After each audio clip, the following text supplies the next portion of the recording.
ప్రస్తుతం తెలుగు సినిమా ఇండస్ట్రీలో sequels trend బాగా నడుస్తుంది. ఇప్పటికే బాహుబలి, పుష్ప, సలార్, కల్కి లాంటి సినిమాలు ఇలా 2 భాగాలుగా కాన్సెప్ట్ తో వచ్చి అందరిని అయితే ఆకట్టుకున్నాయి. ఇప్పుడు ఇదే ట్రెండ్ ని జూనియర్ ఎన్టీఆర్ దేవర సినిమా అయితే కొనసాగిస్తుంది. కొరటాల శివ దర్శకత్వంలో జూనియర్ ఎన్టీఆర్ నటించిన ఈ చిత్రం షూటింగ్ మొదలైన దగ్గర నుంచే ప్రేక్షకుల్లో ఎంతో ఆసక్తి అయితే తెచ్చిపెట్టింది. ఈ సినిమా సెప్టెంబర్ 27న విడుదలై ప్రస్తుతం బాక్స్ ఆఫీస్ వద్ద సెన్సేషన్ అయితే క్రియేట్ చేస్తుంది. మొదట్లో ఈ సినిమాకి కొంచెం మిక్స్ రెస్పాన్స్ వచ్చినా కానీ షోలు గడిచే కొద్దీ సినిమా చాలా బాగుందంటూ టాక్ అయితే బయటకు వస్తుంది. ఈ క్రమంలో ఈ చిత్ర 2వ భాగం కథ గురించి కూడా సోషల్ మీడియాలో అయితే చర్చ నడుస్తుంది. ఈ సినిమా పోలీస్ ఆఫీసర్ల యటి కోసం ఎదుగుతూ ఎర్ర సముద్రంకి వచ్చినప్పుడు మొదలవుతుంది. అయితే ఆ యటి ఎవరనేది చివరి వరకు కూడా చూపించరు.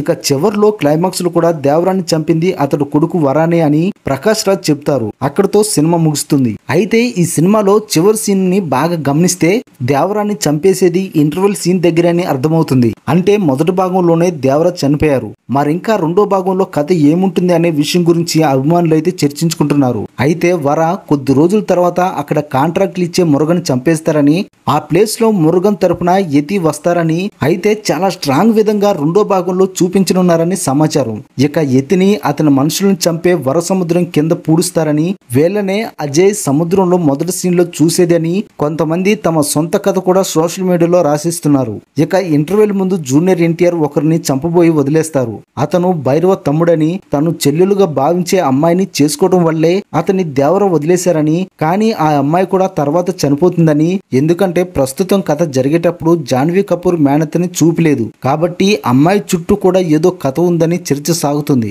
అంతేకాదు తన వల్లే సముద్రం ఎర్రగా మారిందని గమనించిన దేవర తన ఊరిని మార్చడానికి వరకి మార్గం చెప్పి అతను చేతిలోనే చనిపోతారని కూడా అభిమానులు సోషల్ మీడియాలో పెద్ద ఎత్తున కథలు రాస్తున్నారు. మరి ఈ కథలో నిజం తెలియాలంటే దేవర 2వ భాగం వచ్చే వరకు వేచి చూడాల్సిందే.